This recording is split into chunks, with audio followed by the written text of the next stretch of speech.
Nigeria's Dangote Refinery, a masterclass in sound money, private capital, and programmable finance. Summary statement. Nigeria's Dangote Refinery stands as powerful proof that large-scale success comes from private capital and sound incentives, not state-directed fiat credit. This isn't utopian, it's evolutionary.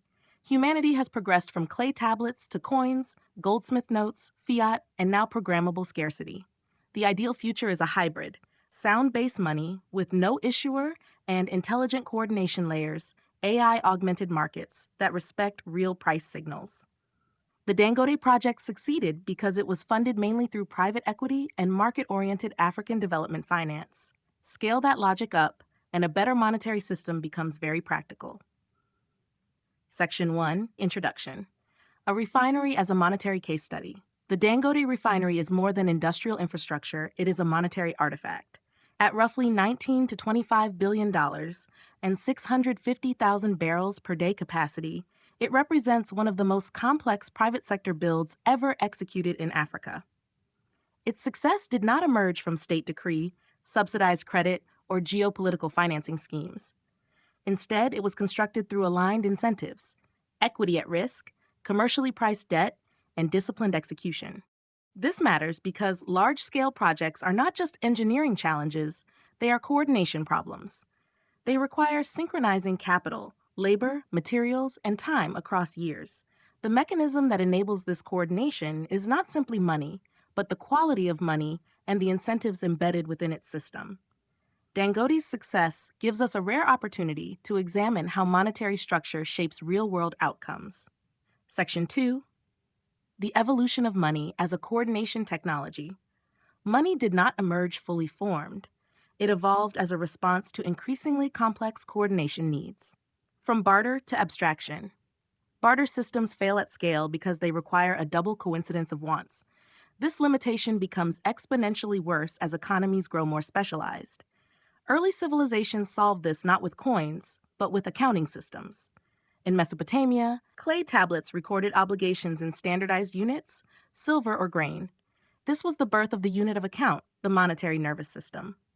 Medium of exchange and store of value.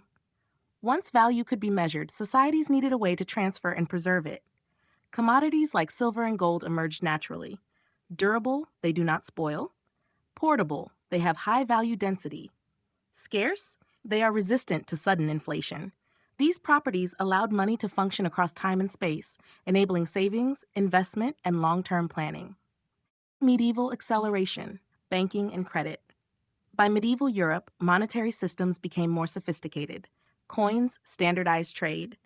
Bills of exchange enabled long-distance commerce. Double-entry bookkeeping allowed precise accounting. Banks emerged as intermediaries, pooling capital and allocating it across projects. This unlocked cathedrals, trade networks, and early infrastructure. At this point, money had evolved into something deeper, a distributed coordination system for human activity. Section 3. The structural flaws. When money breaks, success introduced new vulnerabilities. 3 core problems emerged. 1. The issuer problem. Once centralized authorities controlled money, they discovered a powerful shortcut: create more of it. From Roman debasement to modern monetary expansion, the pattern repeats. Reduce intrinsic value or increase supply, fund short-term needs such as wars and deficits, erode long-term trust. The issuer problem is not accidental, it is incentive-driven. Those who control money creation benefit from expanding it. 2. Stock-to-flow instability.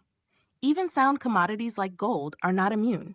The 16th century influx of silver from the Americas triggered widespread inflation across Europe. This revealed a key insight. Money's value depends not just on its stock, but on the rate of new supply, the flow. When flow accelerates, purchasing power declines. 3. Fractional reserve banking and over-leverage. Goldsmiths introduced a revolutionary and dangerous innovation. They issued more claims to gold than they actually held. This created credit expansion without new underlying assets, artificial increase in money supply, distortion of price signals. This system scaled with the creation of central banks and eventually detached from gold entirely. In fiat systems today, money is created through lending. Incentives reward loan volume. Risk is often socialized. The result is predictable: boom-bust cycles, misallocation of capital, chronic inflation. This content is brought to you by Bobby Giggs. Promote your brand here and reach a wide audience across platforms like YouTube, Instagram, and Facebook. Follow the links in the description to get started. Section 4. Dangote versus state-led systems, incentives in action. The Dangote Refinery illustrates what happens when incentives are aligned. Private-led discipline. Equity at risk enforces accountability. Debt must be repaid, so projects must generate returns. Decisions are filtered through market pricing. Failure is possible, and that possibility enforces discipline. State-led models, a nuanced reality. State-led projects can succeed, but under specific conditions. Saudi Aramco works because it sits on extraordinary natural resources. It maintains operational autonomy. It aligns with national wealth generation. But this is an exception, not the rule. India's infrastructure tells a more mixed story. Impressive achievements exist, but frequent delays, cost overruns, and political interference persist because state systems often optimize for employment, political visibility, strategic goals, not strictly for economic return. The core distinction: it is not state versus private.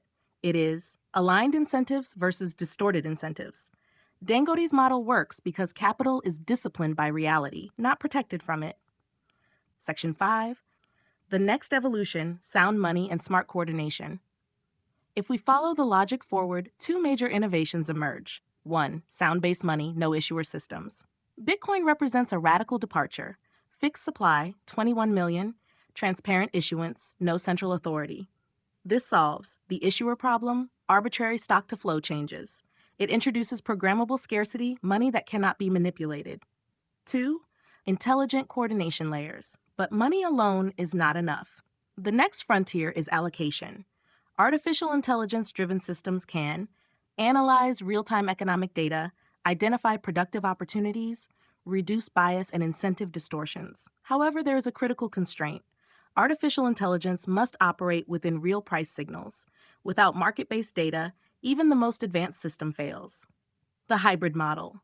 The optimal system combines a hard base layer, sound money, a flexible coordination layer, markets, and artificial intelligence. This preserves price discovery, entrepreneurial decision-making, while improving capital allocation efficiency, system-wide coordination. Banks do not disappear. They evolve into true coordinators, operating within stricter monetary constraints. Section 6. Conclusion. Evolution, not revolution. From clay tablets to programmable money, the trajectory is clear. Humanity is refining its coordination systems. The Dangote Refinery demonstrates that when capital is disciplined, when incentives are aligned, when money functions properly, complex, high-impact projects become possible. The failures we observe in modern systems are not random. They are the result of weak monetary foundations, distorted incentives, misaligned coordination mechanisms. The path forward is not a complete reset. It is evolution.